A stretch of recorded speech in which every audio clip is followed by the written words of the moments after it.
Dear students, welcome back to the YouTube channel of अराबी senior secondary school Kathua. जैसा कि आपको पता है, क्लास 10th के अंतर्गत जो हमारा चैप्टर चल रहा था वो मॉडल ऑक्सिलरीज का टॉपिक चल रहा था। और मॉडल ऑक्सिलरीज के अंतर्गत हमने आपको जो है ज़्यादातर मॉडल्स जो है हमने कंप्लीट करा दिए थे।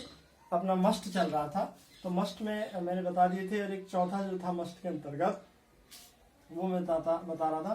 तो एक होता है लॉजिकल डिडक्शन, यानी कि लॉजिकल डिडक्शन होता है मतलब तार्किक प्रमाण है, तर्क सहित प्रमाण देना।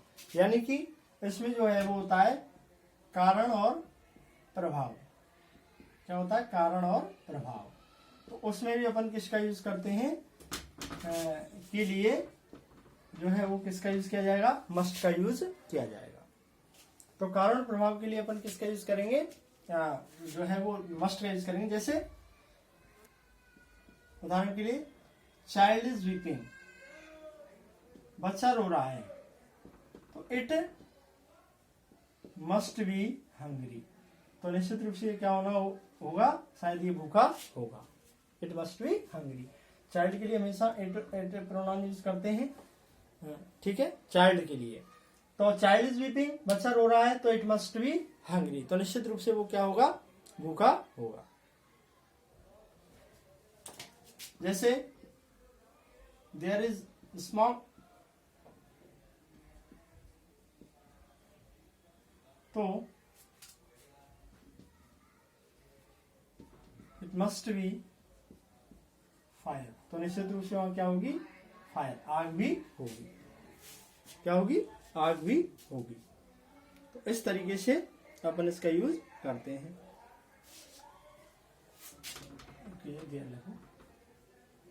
तो देयर इज स्मोक, क्या धुआं है, तो देयर मस्ट बी क्या होनी चाहिए? फायर भी, यानी आग भी होनी चाहिए।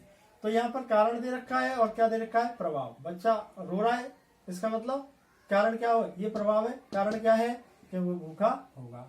स्मोक, क्या धुआं है, इसका मतलब वहां क्या होगी? आग भी होगी।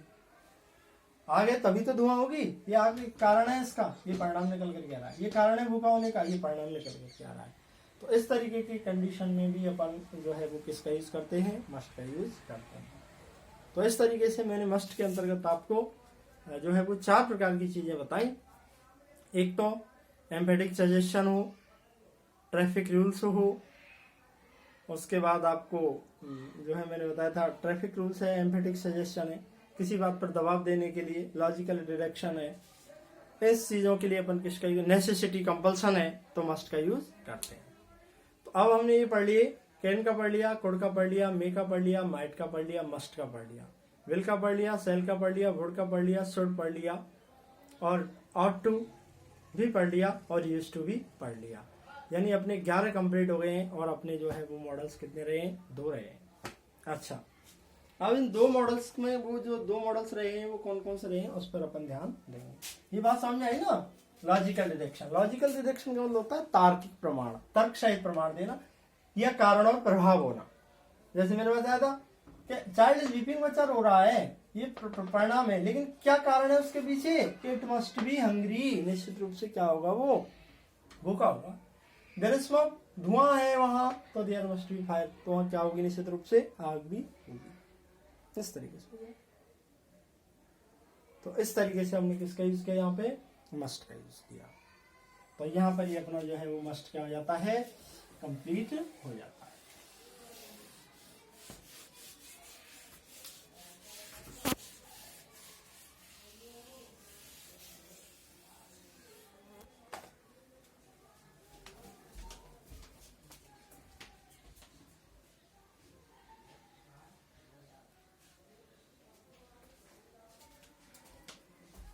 अब हमारे पास 2 मॉडल्स रहे हैं।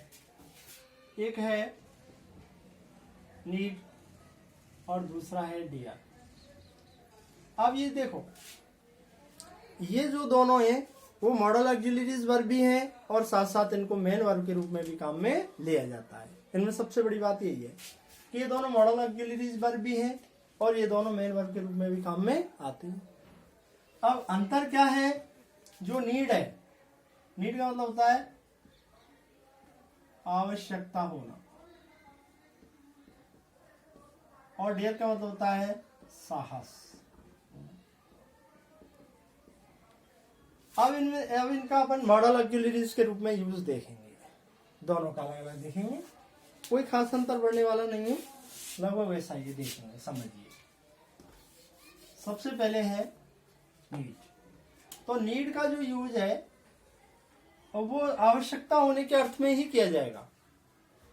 नीड का जो यूज है वो आवश्यकता होने के अर्थ में ही किया जाएगा। पर जो सोचने वाली बात है वो इसमें यह है, अपन बताएं कि नीड का यूज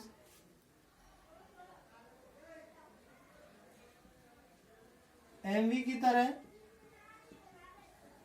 तथा मॉडल ऑक्सिलरी वर्ब की तरह भी होता है। अब होता तो दोनों तरीके से है, यानी मेन वर्ब के रूप में भी काम कर सकते हैं इसे, और मॉडल ऑक्सिलरी वर्ब के रूप में भी काम में ले सकते हैं। कैसे?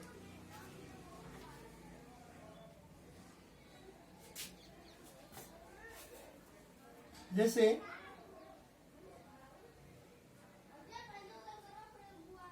I have no need to go there. I have no need, मुझे कोई आवश्यकता नहीं है वहां जाने की। तो यहां पर ये सब्जेक्ट हो गया, ये मेन वर्ब हो गई, और ये क्या है, नाउन के रूप में काम में आ गई, आवश्यकता के रूप में। तो ये हो गया टू गो देयर, वहां जाने की मुझे कोई आवश्यकता नहीं है। अब अगर इसको अपन मॉडल ऑक्सिलरीज के वर्ब के रूप में काम में करें तो कैसे करेंगे? I need not go there, मुझे वहां जाने की कोई आवश्यकता नहीं है। ये अंतर है। अब कैसे ये अंतर वो समझ लीजिए आप पहले। क्या सबसे बड़ी बात यह है, मैं और समझाऊंगा ढंग से, पहले देख लीजिए कि दो तरीके से होता है पर, लेकिन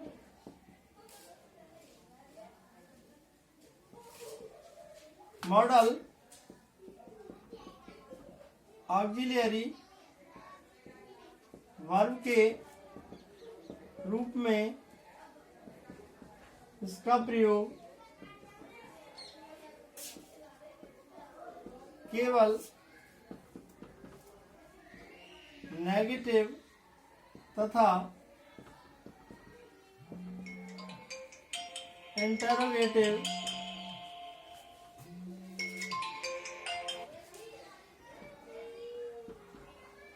सेंटेंसेस में ही किया जाएगा।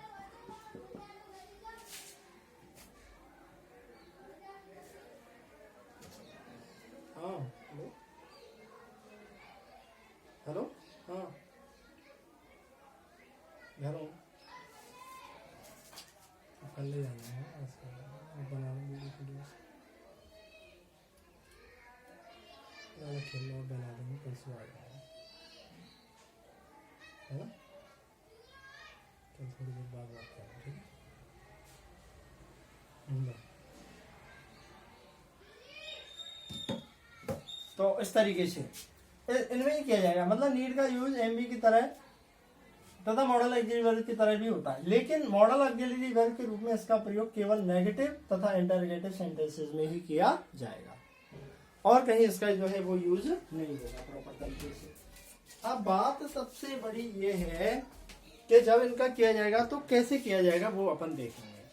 अब इसका जो यूज किया जाएगा, एक नेगेटिव और इंटरोगेटिव में ही होगा, और नेगेटिव इंटरोगेटिव में जब इनका यूज होगा वो कैसे होगा देखेंगे।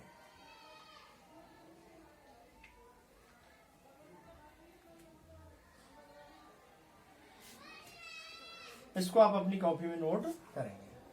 किसमें होगा इसका यूज? नेगेटिव तथा इंटरोगेटिव सेंटेंसेस में ही इसका यूज किया जाएगा, आवश्यकता होने के अर्थ में।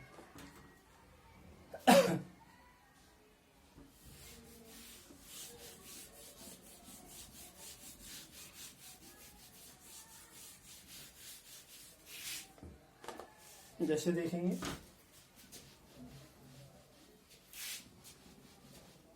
मैंने एक सेंटेंस बताया था, आई नीड नॉट गो दियर, यानी मुझे वहां जाने की कोई आवश्यकता नहीं है। अब इसमें ये हेल्पिंग वर्ब हो गई, यानी हेल्पिंग वर्ब ऑक्सिलरी वर्ब हो गई, मॉडल ऑक्सिलरी, और मेन वर्ब यहाँ पर ये हो गई। इस तरीके से यूज होगा इसका। ये तो हुआ नेगेटिव सेंटेंस में। इंटरोगेटिव सेंटेंस वही है, अर्थ तो वही निकल रहा है ना, आवश्यकता होना, I need not go there, मुझे वहां जाने की कोई आवश्यकता नहीं है। या फिर इंटरोगेटिव में अपन इसका यूज कर सकते हैं, जैसे what need you do this one, आपको इस कार्य को करने की क्या आवश्यकता है। तो यहां भी ये किसके रूप में आई, मॉडल ऑक्सिलरीज के रूप में आई है। ठीक है, तो इस तरीके से अपन इसका जो है ध्यान देंगे। नेगेटिव और इंटरोगेटिव सेंटेंसेस में ही इसका अपन यूज करते हैं। अफर्मेटिव में इसका यूज जो है वो सामान्यतः नहीं किया जाता है। ये अब इसी तरीके से what need you do this work, आपको इस काम को करने की क्या आवश्यकता है, या वाई नीड यू टू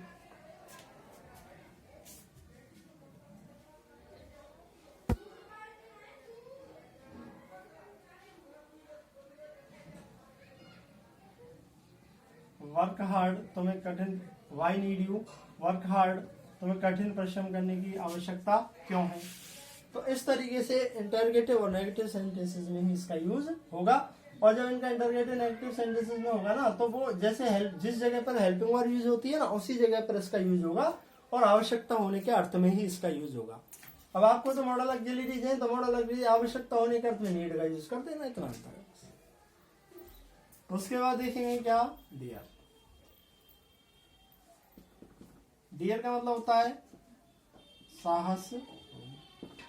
तो जिस तरीके से जो है क्या कहते हैं इसको, नीड ऑक्सिलरी वर्ब और हेल्पिंग वर्ब, ऑक्सिलरी वर्ब और मेन वर्ब दोनों है, उसी तरीके से डियर भी ऑक्सिलरी वर्ब और मेन वर्ब दोनों के रूप में काम में आती है, उसी की तरीके से।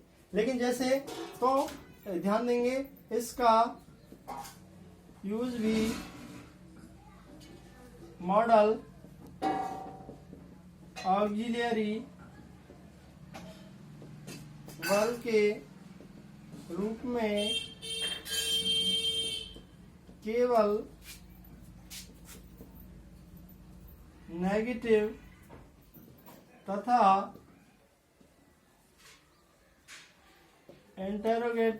नेगेटिव तथा interrogative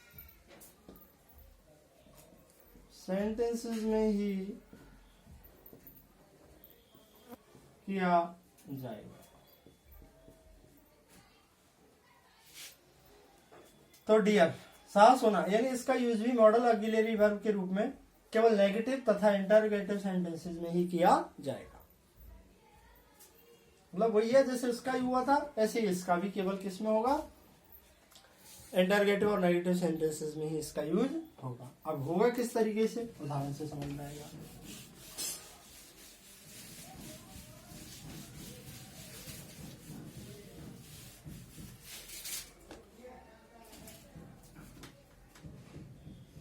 How dare you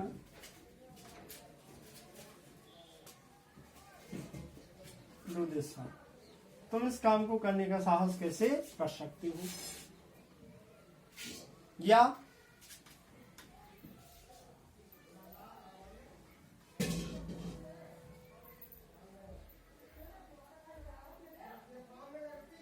I dare not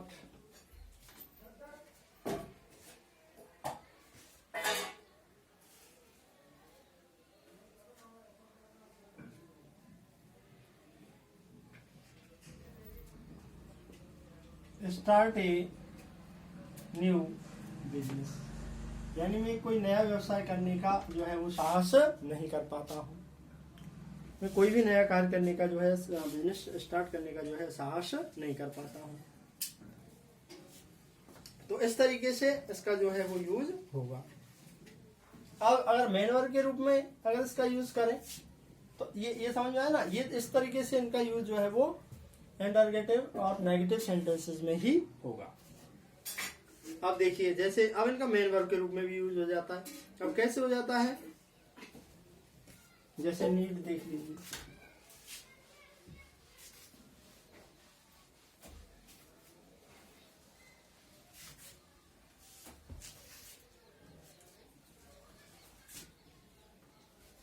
जैसे ही डज नॉट नीड, उसे कोई आवश्यकता नहीं होती है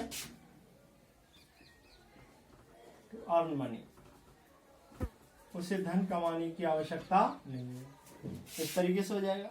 या कहें why do you need to earn money, तुम्हें धन कमाने की आवश्यकता क्यों है, इस तरीके से।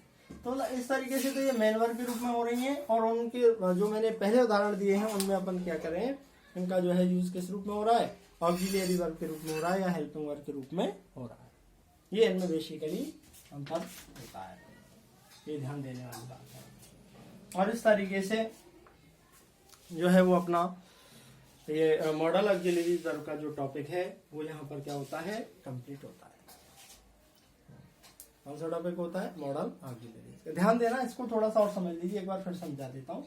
देखो, चाहे वो नीड हो और चाहे वो डियर हो, दोनों ही ये मेन वर्ब के रूप में भी काम में आती हैं, और ये दोनों ऑक्सिलियरी वर्ब यानी कि मॉडल ऑक्सिलियरी वर्ब के रूप में भी काम में आती हैं।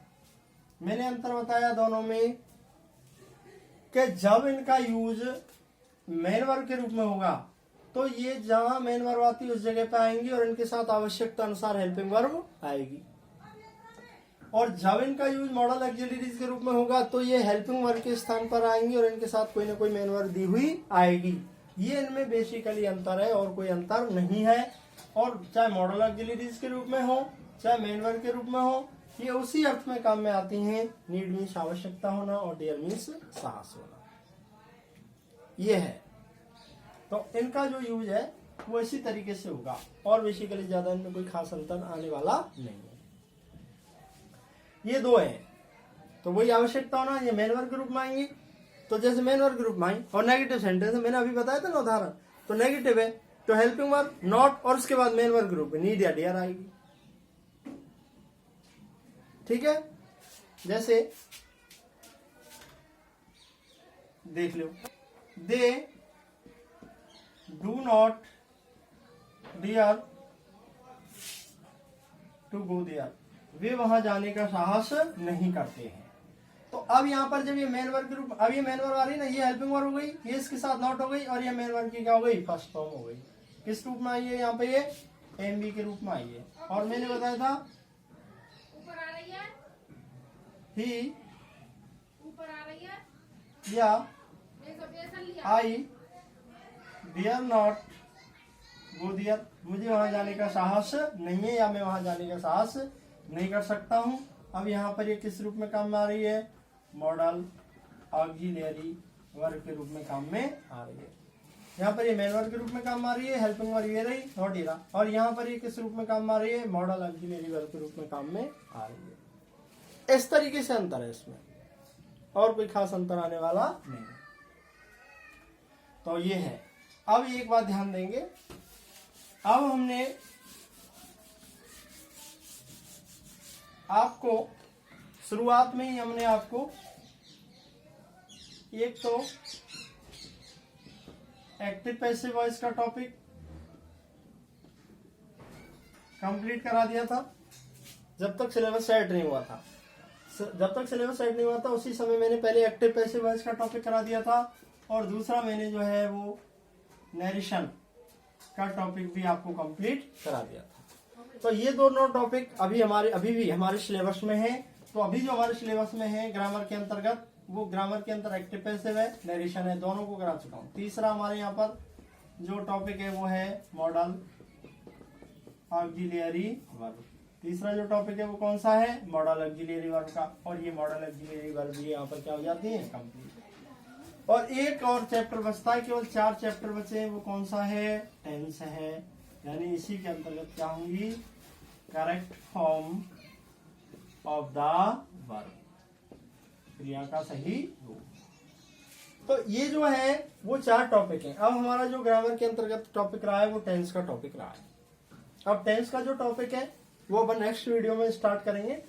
तो मैंने आपको बता रहा हूं ग्रामर में हमारे में ये चैप्टर है, active passive voice, narration, modal और टेंस।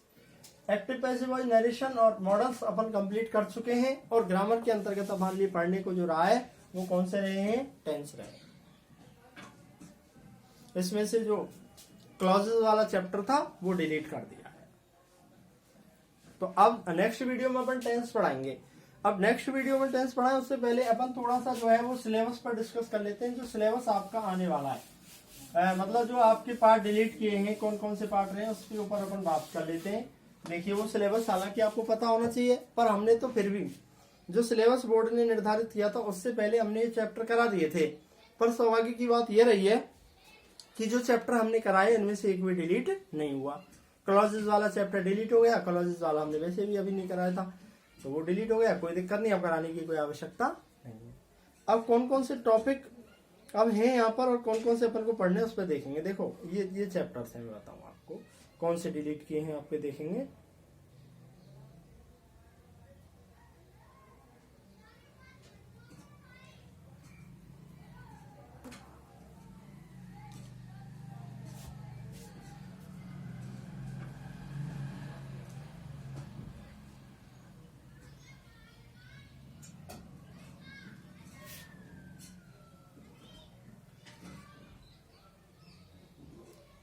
यानी ग्रामर में तो अपने 4 टॉपिक हो ही गए।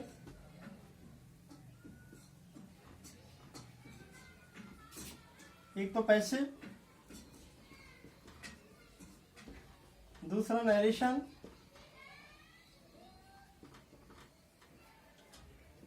तीसरा मॉडल, और चौथा होता है इसमें कौन सा, टेंस। ये चैप्टर तो ग्रामर में है। अब इस ग्रामर के इन चैप्टर्स को अपन क्या कर चुके हैं, कंप्लीट कर चुके हैं। अब अपन को कौन सा पढ़ाना है, टेंस पढ़ाना है। अब टेक्स्ट बुक में उनमें से कौन सा पोर्शन डिलीट किया है वो अपन देखेंगे। तो देखो किताब में से, किताब है आपकी गोल्डन रेज। अब गोल्डन रेज में से कौन कौन से चैप्टर डिलीट किए हैं, chapter number 2, chapter number 5, chapter number 7 और चैप्टर नंबर 11। और पोएम कौन सी की है, 4 नंबर की पोएम डिलीट की है। अब ये कौन कौन से पार्ट है समझ लीजिए। ऑन वायलेंस ये डिलीट किया है, और ए हीरो ये डिलीट किया है। द लेडी और the tiger,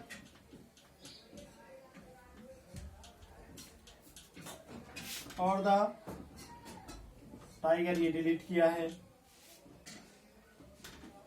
the bed trial of faith ये डिलीट किया है।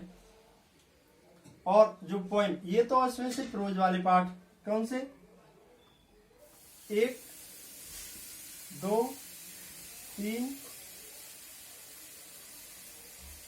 और एक ही 4, 1, 2, 3, 4 तो ये प्रोज वाले हुए। और जो पोएम है वो कौन सी हटाई है, वो हटाई है आपकी एन एलेजी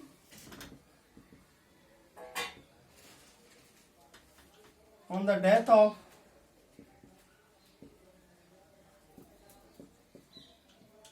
मैड डॉग, यानी पागल कुत्ते की मृत्यु पर लिखा गया शोक गीत। ये पोर्शन आपका गोल्डन रेज में से डिलीट किया है। अर्थात इन जो ये चैप्टर्स हैं इनमें से आपके जो है एग्जाम में कोई भी जो है वो आपको नहीं आएगा क्वेश्चन, ये आपका यहाँ से डिलीट किया है। और जो दूसरी वाली बुक है हमारी कौन सी, वो है रिसोल्यूशन, उसमें से कौन सा किया है वो देख लीजिए।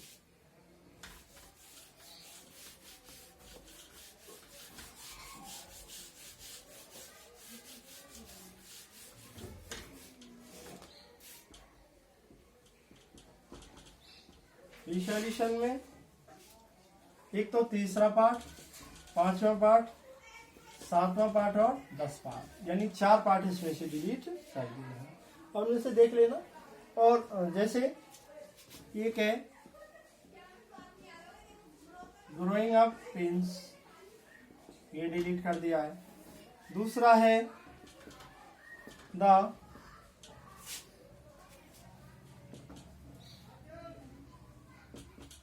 पर्पल जार, ये डिलीट कर दिया है। The man who knew too much, अगला है the man who knew too much, ये डिलीट कर दिया है। और एक है हाई महाराज, ये पोर्शन है जो डिलीट कर दिया है। तो ग्रामर में से तो आपका वो चैप्टर डिलीट हुआ है, कौन सा? क्लॉजेस वाला। क्लॉजेस वाला चैप्टर डिलीट हुआ है और इसमें से कोई चैप्टर जो है वो डिलीट नहीं हुआ है। और टेक्स्ट बुक में से 4 इसमें से और 4 उसमें से और एक पोइम, इस तरीके से 8 तो प्रोज के पार्ट और एक पोइम आपकी डिलीट हुई है। 9 पार्ट इसमें से डिलीट हुए हैं। बाकी आपको सब कुछ पढ़ना है, जैसा सिस्टम है वो सिलेबस है पूरा का पूरा, उसी हिसाब से पढ़ना है। जो डिलीटेड पोर्शन हुआ है वो इस तरीके से है। तो अपन को कहने का अभिप्राय ये है, जो हमारे लिए पढ़ने को रहा है फिलहाल ग्रामर के अंतर्गत टेंस रहा है। टेंस में अपन करेक्ट फॉर्म ऑफ दी करा करके वो कंप्लीट हो जाएगा। 2-3 वीडियोस के अंतर्गत अपन उसको, 3-4 वीडियो के अंतर्गत अपन उसको कंप्लीट करा देंगे। तो यहाँ तक जो हमारा चैप्टर हुए हैं वो ये डिलीट हुए हैं। इनको छोड़ करके बाकी जो मैटर बचा है उस पर अपन को बात करेंगे। तो हम तो अपन ग्रामर के बारे में बात कर रहे हैं, तो ग्रामर में 3 चैप्टर कंप्लीट हो गए। और अब अपन नेक्स्ट वीडियो में जो बात करेंगे वो टेंस के ऊपर बात करेंगे। टेंस की बात बताएंगे, correct form of the verb बताएंगे कि किस तरीके से क्वेश्चन आता है और किस तरीके से अपन को उसका जवाब देना है, इस पर अपन करेंगे। अब जैसे हमने 3 चैप्टर करा दिए आपको, एक्टिव पैसिव, डायरेक्ट इनडायरेक्ट यानी नरेशन और मॉडल ऑक्सिलरी वर्ब। आपको क्या करना है, कहीं से भी किसी भी टेक्स्ट बुक में से, गाइड बुक में से आपको इनके ज्यादा से ज्यादा आपको एक्सरसाइज करने हैं। मतलब मैंने पहले भी कहा था कि ग्रामर अगर कहीं सीखनी है तो वो एक्सरसाइज से समझ में आएगी। अगर अपन उसको नियमों को रटते फिरेंगे तो वो हमारी समझ में नहीं आएगी, या फिर अपन कहें कि उनको अपन प्रॉपर तरीके से जो है उसका सॉल्यूशन नहीं कर सकते, क्वेश्चन सॉल्व नहीं कर सकते केवल नियम रटने से। वो तभी समझ में आएगी जब हम ज्यादा से ज्यादा उसका क्या करेंगे, एक्सरसाइज करेंगे। तो आपको इसके जो है वो ज्यादा से ज्यादा क्या करने चाहिए, एक्सरसाइज करने चाहिए। अब मैंने पहले भी कहा था, कहीं प्रॉब्लम आती है तो वीडियो के अंतर्गत आप कमेंट करके मुझसे किसी बात को पूछ सकते हैं। और अपन नेक्स्ट वीडियो में जो है वो मॉडल ऑक्सिलरी वर्ब के बारे में बात करेंगे। तो ये वीडियो शॉर्ट इसीलिए बनाना पड़ रहा है क्योंकि अब जो है और नेक्स्ट टॉपिक तो अपन नए वीडियो के अंतर्गत ही वो चालू करेंगे। तो उम्मीद करता हूँ समझ में आया होगा। धन्यवाद।